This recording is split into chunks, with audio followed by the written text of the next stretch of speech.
Shy Affairs here, welcome to today's movie review. Let us get straight into it. This movie, titled KADARA, is a 2022 Ghanaian release, directed by Kwam Kie before. The movie, with a runtime of 1 hour 47 minutes, is produced by Kofi Mullen, and it is currently streaming on Prime Video with subscription. And synopsis: Yosira Habiba Sanira has just moved to her hometown, where she's decided to serve in one of the local grammar schools.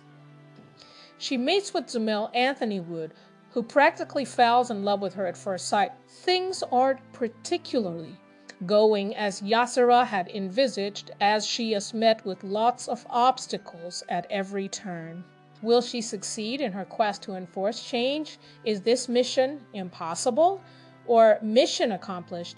Well, grab a drink and sip along as you follow events unfold in this drama.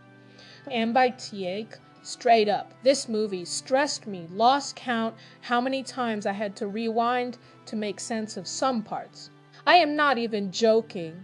It took off on a rather weak note and progressed in a confusing manner. Continuity and or the editors are to be blamed for this. Wish I could put this any milder. Although the lead actors are a beautiful sight to behold, especially Habiba Sanare. God, that lady is effortlessly beautiful, face laced with all the perfect features. The story, however, isn't an exciting one, or that, which we've never seen before dramatized a million times over. The plot itself did not try to salvage what was left of the storytelling approach, which appeared to have been basic. I couldn't help but think about how the setting of this film reminds me of Tales by Moonlight, which used to be aired on NTA back in the day, you know, when the storyteller starts the narration and then it transitions to a visualization of the story. Yeah, that bit. This movie felt like those visuals in the popular children TV series. That was quite nostalgic for me, to be honest. Love the Tourist Game Reserve. I also appreciate the background soundtrack. It's befitting for the genre. This movie attempted to address gender equality and the toll to disabuse society from child marriage and the betrothal system. Oh, be a salvation. One, the first two scenes did not do it for me. What was that slap for? It took me getting to the middle of the film, becoming confused as to what was going on, and having to rewind back to the beginning of this movie to realize that those first scenes were actually a foreshadowing.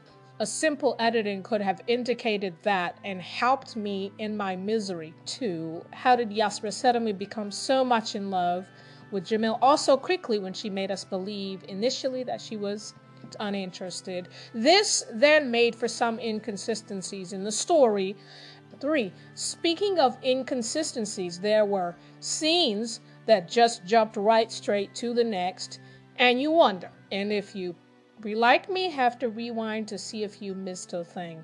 This is why I mentioned earlier that the movie stressed me. So from now, I don't mean this in the wrong way, but at first I thought this was in Hausa Nollywood drama.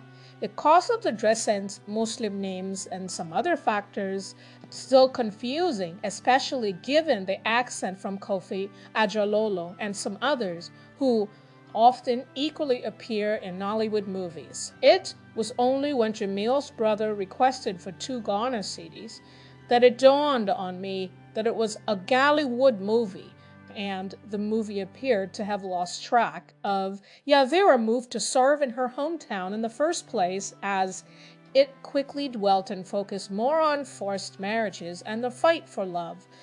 And 6, girl gets beaten, and next thing she goes back to look for the boy for whom she was beaten. And she's supposed to be exposed and well learned. Please make it make sense. That wasn't only unrealistic, it was downright dumb. Not that the extent of their love was even established. 7. I was still waiting for the connection between the foreshadowing and the progression of the film. We're made to understand that Yasira grew up in that town village. How come the practice of the village was new or strange to her? 8. How did Jamil's mom go from blowing hot from like ATH Ushan Dij to what she later became in the end. That switch was just too sudden, if you ask me. 9. What was going on with Jamil's brother? Is he autistic or just trying to serve as a means for comic relief in the movie? His character wasn't clear here, 'cause if it was meant to be funny, it didn't fly for me. Overall, this didn't do it for me as much as I had hoped. From an unfresh story to a stale plot and to a disappointing direction, the message or target was kind of disjointed, struggling whether to portray love or the theme of early child marriage as obtainable in the northern region of Ghana. Just when I thought the ending was going to be something to applaud, it just had to take the most cliche turn ever. Couldn't help but give the rating a buzz. I will rate this movie 4/10. You've seen this. What did you think? Now, old movies now being placed on YouTube by these producers to get their money's worth. So yeah, this one is an old movies. As well, watch it. And tell me what you think, or if you have already watched it, let us know your genuine thoughts about this movie. Thanks for watching. Don't forget to subscribe, like, and share with friends and family who are also interested in movie reviews like this.